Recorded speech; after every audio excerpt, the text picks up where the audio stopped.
Cette saison de Crimes oubliés est produite en partenariat avec Détective Box, de vraies enquêtes criminelles immersives, à jouer en famille ou entre amis. Je vous en reparle en fin d'épisode. Avec les crimes terribles imputés à Gilles Garnier, soi-disant le dernier loup-garou en 1573, on croyait en avoir fini avec cette croyance, ou du moins avec les horreurs qui lui sont associées. Mais c'était sans compter quelques années plus tard sur deux hommes qui ont chacun posé les pierres d'une recherche plus poussée sur la lycanthropie, Peter Scumb et Nicolas Damon. Les théologiens, les philosophes, les religieux et les médecins s'accaparent le sujet pour tenter de percer les mystères de ces hommes qui se métamorphosent en loups, ou du moins le croient-ils. À la fin du XVIe siècle, ces faits divers étranges et sanguinaires intéressent également tous ceux qui font la justice, car pour ces assassins atypiques, il faut trancher entre la peine de mort et l'internement à vie pour une folie qu'on ne comprend pas encore. Je suis Camille Debreuil et je vous raconte aujourd'hui les crimes oubliés des derniers loups-garous.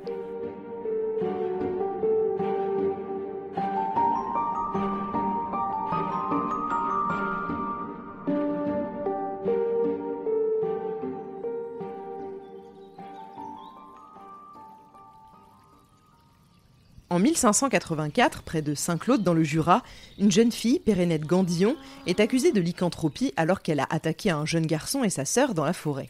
Elle est retrouvée par les villageois, puis massacrée sans autre forme de procès. Derrière, tous les membres de sa famille ont été accusés un à un de sorcellerie et d'être une meute de loups-garous tuant bétail et humains.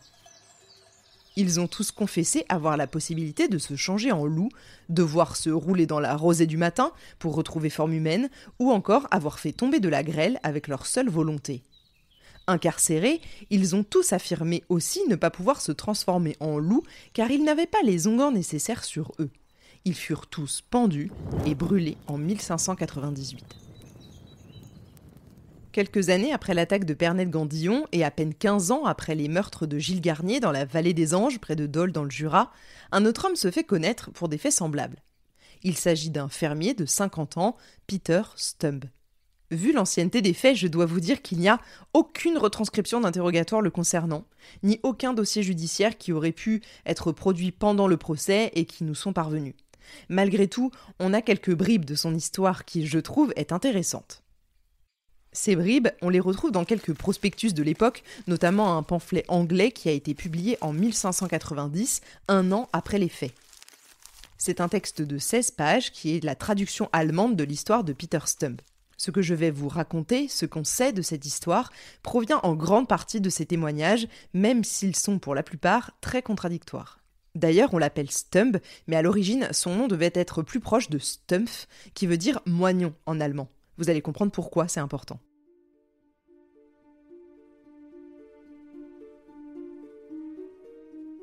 Ce fermier quinquagénaire avoue avoir pactisé avec le diable. Mais quand Satan lui demande ce qu'il souhaite voir se réaliser, il ne cherche pas à être plus riche par exemple. Non, lui ce qu'il souhaite, c'est devenir un loup-garou. Peut-être a-t-il été quelque part inspiré par Gilles Garnier et ses prédécesseurs. Cet homme, Peter, a commis ensuite de multiples meurtres et s'est adonné à des actes de cannibalisme. Sur les 16 personnes qu'il a assassinées, 13 sont des enfants. Et parmi ces enfants, il y a son propre fils, dont il aurait apparemment mangé le cerveau. Il admet également qu'il a eu quelques relations sexuelles avec sa fille, ainsi qu'une autre créature qu'on appelle succube. C'est un démon sous l'apparence d'une très belle femme, à laquelle en général on ne peut pas résister. Bref, Peter n'est pas élu papa du siècle. En ce qui concerne son arrestation, il y a deux versions qui se font face encore une fois, mais l'une d'elles me paraît quand même un peu plus plausible, surtout vu le nom de famille qu'on lui a attribué, Stumpf en allemand, qui pour moi en fait est un surnom. En effet, dans la première version, on raconte qu'après s'être battu avec un loup et lui avoir tranché la patte gauche avec son arme, un éleveur, croisant ensuite au village Peter Scumb, se rend compte qu'il lui manque à lui aussi le bras gauche. Il paraît qu'il n'en faut pas plus pour que l'on soupçonne Peter et le loup d'être en fait une seule et même personne. À l'époque, il fallait vachement faire gaffe quand on avait un signe distinctif quand même. Et donc là, le surnom Peter Moignon en français prend tout son sens. La deuxième version est un peu moins sympa, mais peut-être tout aussi vraie. Après la série de meurtres et de morts sur le bétail, les villageois se mettent à faire des rondes et des battues. Ils aperçoivent Peter sous sa forme de loup et le prennent en chasse. Il aurait alors enlevé sa ceinture magique pour reprendre forme humaine sous les yeux de ses poursuivants. C'est alors qu'ils le reconnaissent bien sûr et qu'ils l'arrêtent. Et toute la culpabilité de cet homme, comme d'autres avant lui, repose entièrement sur les aveux qu'il a faits et qui ont été obtenus sous la torture et ensuite sous les menaces de nouveaux sévices. Comme un symbole très fort, Peter Stump est exécuté le jour du sabbat de Samhain, le 31 octobre 1589, devant une foule compacte qui s'est réunie dans la ville allemande de Bedburg. On l'attache à une roue et on l'écorche vif. Ensuite, comme si ça ne suffisait pas, ses os sont broyés, puis on le décapite et on brûle tout ça sur un bûcher. Et en plus, parce que les loups-garous, on en a marre, on place sa tête sur une pique au centre du village pour donner l'exemple. Ça, c'est sûr, c'est une mise à mort spectaculaire. Mais l'histoire de Peter n'est pas un cas isolé. En Europe, entre le XVe et le XVIIIe siècle, les différentes famines, la peste, les guerres et les luttes religieuses alimentent toutes sortes de superstitions et de croyances. Je ne vous apprends rien en vous disant qu'on croit alors fermement que les femmes sont des sorcières. Mais ne vous êtes-vous jamais demandé quel était le pan masculin de cette croyance ?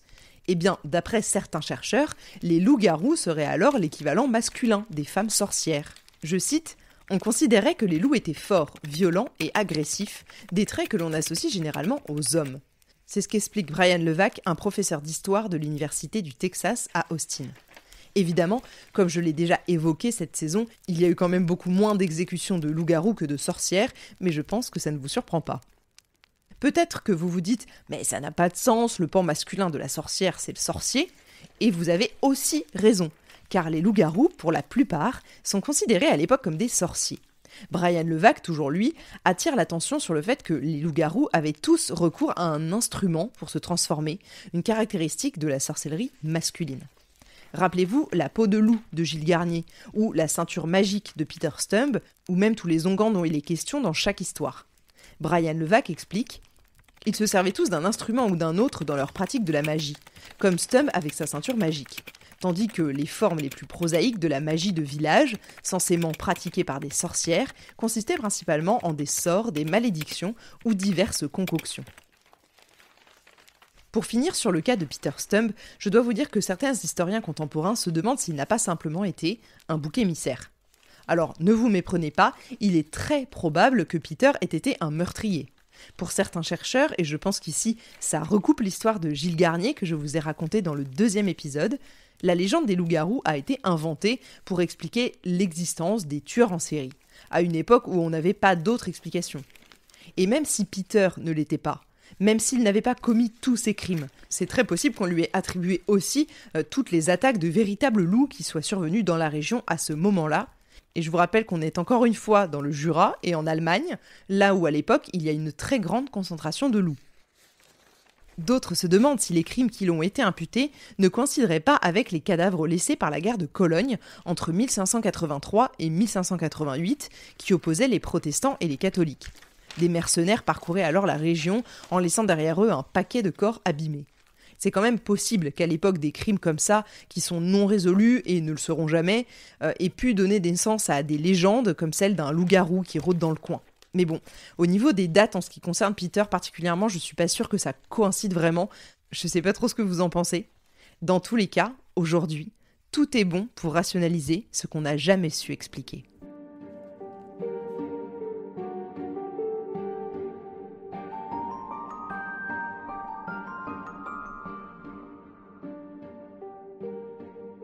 J'avais envie de vous parler d'un dernier cas en particulier, d'un dernier fait divers qui, pour moi, mérite vraiment d'être raconté. Pas tant pour les faits d'ailleurs, que pour la manière dont il a été jugé. Il s'agit du cas Nicolas Damon. Nous sommes à l'aube du XVIIe siècle, en décembre 1598. Devant le Parlement de Paris, qui sert alors de cour de justice royale, un procès démarre. C'est celui du tailleur Nicolas Damon, jugé pour de multiples meurtres. Les juges, qui pensent d'abord avoir affaire à un meurtrier lambda, se retrouvent face à un individu qu'ils ont beaucoup de mal à cerner. C'est un meurtrier hors norme, puisqu'il affirme pouvoir se transformer en loup. Il dit même avoir couru dans les bois pour capturer certaines de ses victimes. Évidemment, dans l'assemblée, c'est l'effroi total. Un loup-garou. Et un loup-garou qui n'a en plus aucun regret et n'exprime pas la moindre empathie envers les familles des victimes. Il ne cherche pas non plus à se défendre d'ailleurs, ou même à nier les faits. Non, à la place, il se moque des juges et ricane de son côté de toutes les horreurs qu'il a pu commettre. Mais parlons un peu de lui. Nicolas est un tailleur d'origine de Châlons en Champagne, mais installé à Paris depuis plusieurs années. Son mode opératoire est toujours le même. Il attire dans son atelier des enfants. Là, il les viole, les torture et les tue en leur tranchant la gorge. Et puis un jour, il se rend compte qu'être tailleur, c'est pas très commode quand même pour se débarrasser des corps et de tout ce qui va avec. Alors, il se reconvertit, et je suppose qu'à l'époque, c'est quand même pas très commun. Si vous pensez qu'il a fait troubadour derrière, vous vous plantez évidemment complètement. Lui est devenu boucher. Et d'un seul coup, ses crimes prennent une toute autre ampleur. Là où avant il se débarrassait simplement des corps, maintenant il a la possibilité de les démembrer et de préparer leur viande pour sa consommation personnelle, mais aussi plus tard pour en faire carrément le commerce. Oui, je sais, bon appétit à vous aussi. Très vite, avec ce mode opératoire, il rentre dans une sorte de frénésie criminelle et il devient de moins en moins prudent. On voit alors rentrer dans son échoppe des jeunes filles et des petits garçons qui n'en ressortent jamais. Lorsqu'il est arrêté et qu'on fouille sa boutique, on tombe sur des tonneaux entiers remplis d'ossements humains. Les autorités de l'époque estiment qu'il a tué une 50aine d'enfants rien qu'en étant bouché. Si j'ai choisi de vous parler de Nicolas Damon en dernier, c'est parce que pour moi son affaire n'a absolument rien à voir avec les loups-garous, bien qu'il ait tenté de maquiller ses crimes en se cachant derrière cette croyance collective. Il est jugé et condamné au bûcher. Jusque-là, c'est la routine en 1598. Mais si j'ai voulu l'évoquer, c'est parce qu'il a reçu un châtiment bien pire que la mort, l'effacement. À cause du caractère extraordinaire et complètement monstrueux de ses crimes, l'affaire est clôturée par les juges avec une sentence de damnatio memoriae. Il s'agit à l'époque d'une procédure complètement exceptionnelle qui prévoit non seulement la mort pour l'individu, bien entendu, mais aussi la lacération puis la destruction par le feu de tous les comptes rendus du procès et de son état civil. Le nom du tueur est complètement effacé, à jamais, et son souvenir entier disparaît, réduit en cendres comme son corps. Comme il n'a plus d'identité, il est volontairement déshumanisé, comme nié par la société et par l'histoire avec un grand H.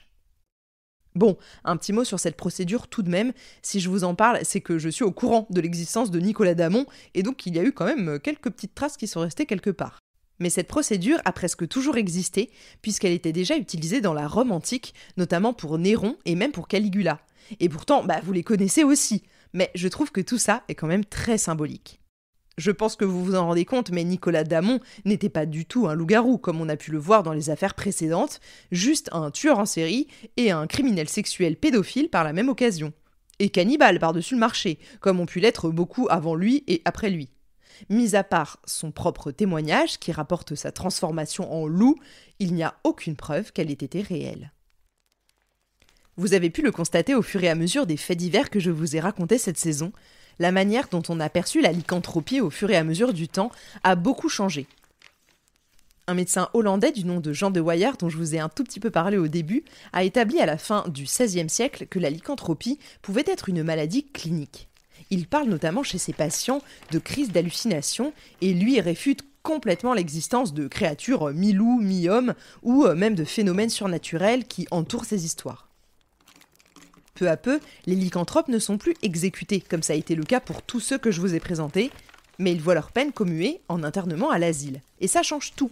C'est le cas notamment de Jean Grenier, 14 ans, qui a été jugé en 1603 pour des faits similaires, mais pas avec la même sévérité. À son jugement, il sera dit « Les furieux et les maniaques ne doivent pas être punis, pas plus que les synanthropes ou les lycanthropes, dont le mal constitue une espèce de folie et que, d'après la loi, leur affliction les punit assez. » Petit à petit, les hommes loups, comme on les appelle, seront plutôt considérés comme des simples d'esprit. Mais tout le monde n'est pas d'accord avec ça. Évidemment, il y a une petite bataille entre plusieurs érudits du domaine. Jean de Wayer, dont je viens de vous parler et qui pense que la lycanthropie n'est qu'un dérèglement de l'humeur et un excès de bile noire. Jean Baudin, qui prend complètement le contre-pied en croyant dur comme fer à la sorcellerie de ces hommes. Enfin, il y a Jean de Ninaude qui, lui, est plutôt du côté de Wayer, en classant d'emblée la lycanthropie dans les dérèglements mentaux. Ce qui apparaît évident, c'est qu'il faut s'appeler Jean pour pouvoir bosser dans ce domaine. Non, blague à part, je dois vous dire que les arguments avancés notamment par le dernier Jean Nino sont un peu légers. Pour lui, ce n'est simplement pas possible qu'un homme se change en loup en pactisant avec le diable, car Dieu a gardé pour lui toute la puissance de ce pouvoir. Bon, pour lui, il y a au mieux l'existence de démons qui créent l'illusion et donnent des hallucinations à ces soi-disant loups-garous en leur donnant toutes sortes de poudres, d'onguents, de potions et les rendent ainsi esclaves de Satan. Mais lui, comme son copain Jean de Wire, croit que ces potions plongent les hommes dans un sommeil profond, et le reste provient alors de leur imagination, comme une sorte d'immense rêve, si vous voulez, dont ils ne garderaient aucun souvenir au réveil. Pour d'autres, comme Pierre de l'Ancre ou Boguet, les breuvages et autres pommades retrouvées chez les lycanthropes ont un véritable pouvoir, que ce soit en termes de métamorphose ou même de transport aérien des corps. Vous voyez, comme pour chaque croyance, il y a les défenseurs et les accusateurs, et ils ne sont pas du tout d'accord. Au niveau criminologique, on se rend compte aussi qu'il y a toujours l'intervention des mains pour tuer les victimes. C'est rare qu'on parle de pattes animales uniquement, ou même de griffes.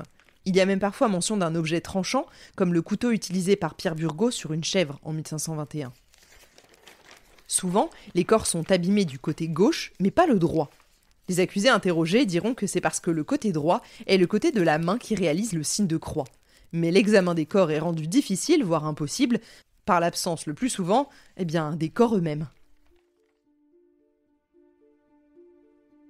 Après ces 3 épisodes, je vous ai dressé un tableau tout de même assez complet de la lycanthropie dans l'Europe du XVIe siècle.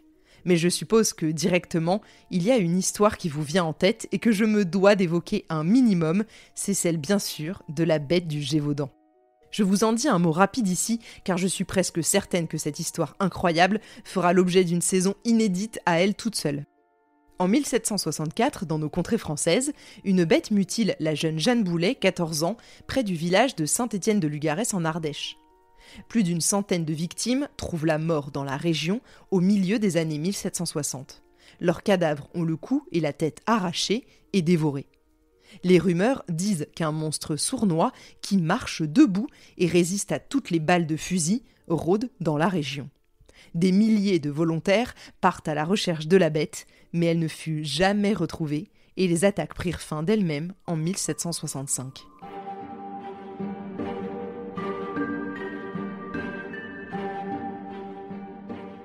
Alors, meute de loups, loups-garous ou autres bêtes mythiques, je pense que vous avez votre idée, mais promis, j'en ferai une saison complète.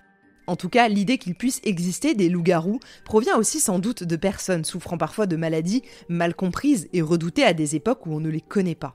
Je pense notamment à la rage, qui provoque des maux de tête et l'hypersalivation, ou même à l'hypertrichose, une maladie génétique qui provoque la croissance excessive des cheveux et des poils.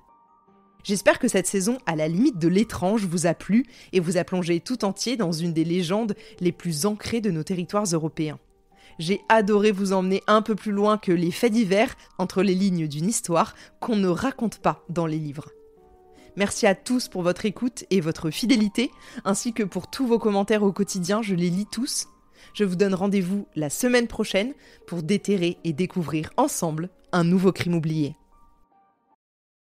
Vous avez aimé cette histoire? Poursuivez-la dans La Bête de Beaurecueil, la nouvelle enquête de Détective Box. Une jeune fille disparue au plus profond des vallées alpines. Où est-elle? Que s'est-il passé? Partez sur ses traces et retrouvez-la avant qu'il ne soit trop tard. Le temps vous est compté. Et parce que cette saison est en collaboration avec Détective Box, profitez de 10% sur le site detectivebox.com avec le code CRIMESOUBLIÉS10. Je vous glisse le lien dans les notes de cet épisode. Un conseil, ne laissez pas cette opportunité vous échapper.